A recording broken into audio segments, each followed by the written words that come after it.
तो बीते दिन शपथ ग्रहण संपन्न होने के बाद अब एक्टिव मोड में सरकार नजर आ रही है, जहां 24 फरवरी से अब विधानसभा का सत्र जो है वो शुरू होगा। इस बीच हमारे साथ आज जानकारी के साथ पल्लवी श्रीवास्तव हमारी संवाददाता जुड़ गई हैं। पल्लवी, 24 फरवरी से शुरू होकर 27 फरवरी को यह खत्म होगा, क्या कुछ इसको लेकर जानकारी, क्या कुछ बड़े प्रस्ताव इस दौरान पेश किए जा सकते हैं?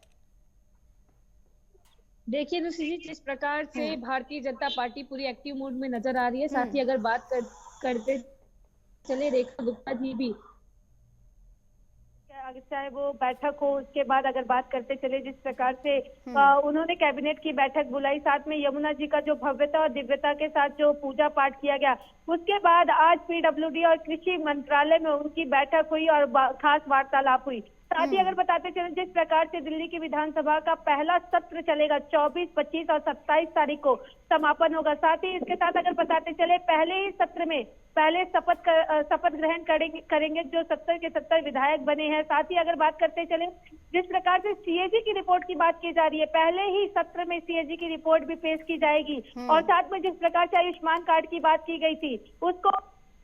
वहां पे बात हो सकती है सत्र में। और जिस प्रकार से 3 दिन का ये कार्यकाल चलेगा, 24, 25 और 27 को। इसके पीछे अगर बताते चले निशु जी के जिस प्रकार से अभी स्पीकर और डिप्टी स्पीकर इसी सत्र में बनेंगे और चयनित किए जाएंगे। साथ में जिस प्रकार से भारतीय जनता पार्टी लगातार आम आदमी पार्टी पर हमलावर होती हुई नजर आती है और लगातार उनका सरकार जब नहीं था दिल्ली में तब भी वो लगातार हमलावर होती हुई नजर आ रही थी कैग रिपोर्ट को लेकर। अब वो पारित होता हुआ दिखेगा। और जिस प्रकार से कल कैबिनेट की बैठक हुई, इसमें आयुष्मान कार्ड और जनता के बीच जो सीएजी की रिपोर्ट जो लाने की बात कैबिनेट बैठक में बुलाई गई है, उसके बाद अब सत्र 24, 25 और 27 तारीख को ऐसा माना जा रहा है कि शपथ ग्रहण करने के बाद जितने भी 70 विधायक हैं, उनका शपथ ग्रहण करने के बाद जो भी बैठक होगी वो कैग रिपोर्ट जनता के बीच पेश किया जाएगा, जनता के बीच लाया जाएगा।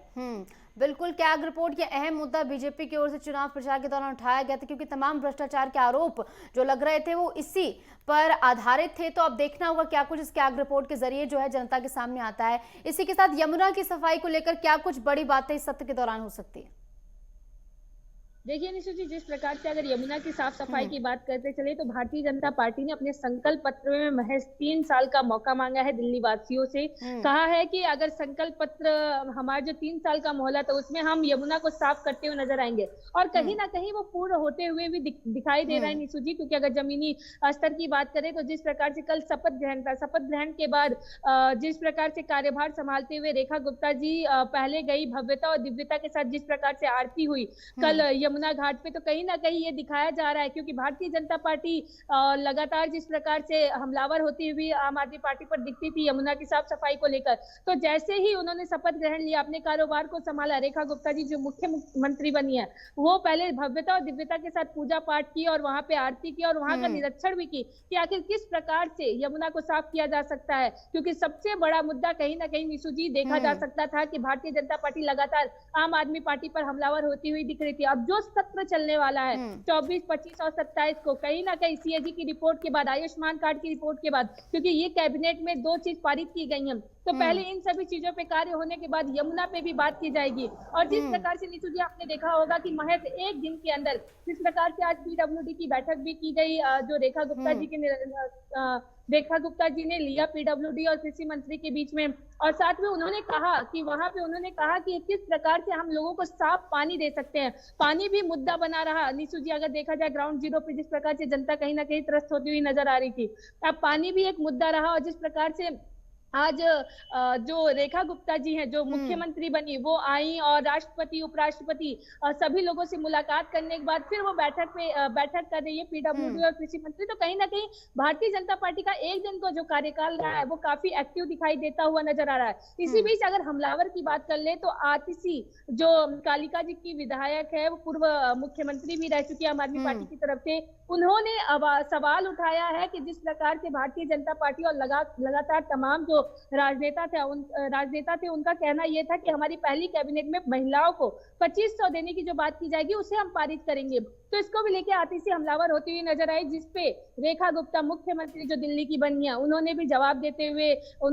देते हुए कहा कि अभी हम लोग अपनी 1 दिन के कार्यकाल में आप लोगों ने सवाल उठाना शुरू कर दिया, ऐसा रेखा जी का कहना है। और हमलावर होती हुई और एक्टिव नजर आती हुई दिख रही है रेखा गुप्ता जी। बिल्कुल, ये रुख तो देखने को मिल ही रहा है और तमाम वादों को लेकर जो है एक्टिव मोड भी देखने को मिल रहा है। पहले दिन से ही लगातार जो है शपथ ग्रहण के बाद काम जो है वो शुरू हो गया है। इसी के साथ एक और अहम सवाल ये कि लीडर ऑफ ऑपोजिशन कौन होगा आम आदमी पार्टी की तरफ से?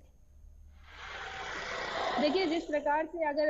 नेता प्रतिपक्ष जो होते हैं वो हर एक नेता में बनाए जाते हैं और आपने देखा कि जिस प्रकार से कैग रिपोर्ट का अभी बात किया जा रहा है निशु जी, तो कहीं ना कहीं कैग रिपोर्ट आने के बाद ही नेता प्रतिपक्ष बने जा सकते हैं, क्योंकि जिस प्रकार से आम आदमी पार्टी की सरकार रही तो विजेंद्र गुप्ता नेता प्रतिपक्ष थे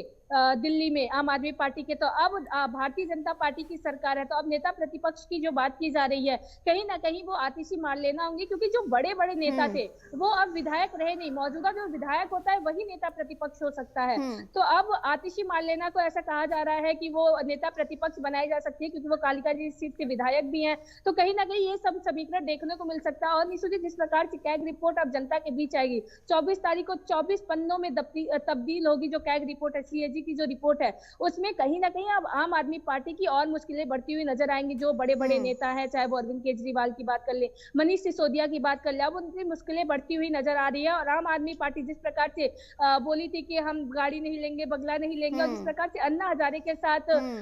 जमीनी स्तर से उठते हुए नजर आए थे, कहीं ना कहीं अब वो जमीन की तरफ जाते हुए रुख करते हुए नजर आ रहा है, क्योंकि भारतीय जनता पार्टी पूरे ही एक्टिव मूड में नजर आ रही है। और जिस प्रकार से सीएजी की रिपोर्ट आएगी, जनता के बीच आएगी, तो कहीं ना कहीं अब आम आदमी पार्टी के लिए ये जो सीएजी रिपोर्ट है वो काफी खतरनाक साबित होता हुआ नजर आ रहा है। बिल्कुल, क्योंकि आम आदमी पार्टी की ओर से लगातार ये कहा जा रहा था कि तमाम भ्रष्टाचार के आरोप जो है वो निराधार है, लेकिन कैग रिपोर्ट अगर सामने आती है तो उसके बाद सामने अगर कौन सच बोल रहा है और कौन झूठ।